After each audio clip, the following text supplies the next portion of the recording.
hey guys কি খবৰ আজি আপোনালোকৰ মাজলৈ এটা নতুন ভিডিঅ' লৈ আহিছোঁ যদি ভিডিঅ'টো চাই ভাল লাগে like comment share and subscribe কৰি দিব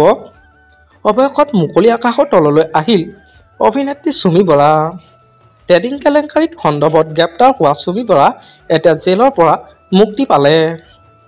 কিছুদিন পূৰ্বে সুমি বৰাৰ স্বামী ধাৰ্কিক বৰা আৰু তেওঁৰ ভায়েক বিশাল ফুকনে মুক্তি লাভ কৰিছিল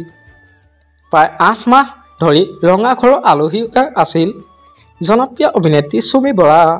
ধনৰ কেলেংকাৰীত লগত জড়িত হৈ পৰা সুমি বৰা আৰু ধাৰ্কিক বৰা এতিয়া মুকলি আকাশৰ তলত অৱশ্যে সুমি বৰাই জামিন লাভ কৰাৰ পাছত সুমি বৰা অভিনয় জগতত পুনৰ খোজ পেলাব নাই সেই বিষয়ে আমি জ্ঞাত নহয় আপোনালোকে বাৰু খবৰটো পাই কেনেকুৱা পালে মোক এটা কমেণ্ট কৰি জনাবচোন আমাৰ আজি ভিডিঅ'টো আছিল ইমানেই যদি ভিডিঅ'টো চাই ভাল লাগিলে যিমান পাৰে শ্বেয়াৰ কৰি দিব আৰু নতুনকৈ চেনেলটোত কোনোবা আহিছে যদি ছাবস্ক্ৰাইব কৰি ল'ব আজিলৈ বাই বাই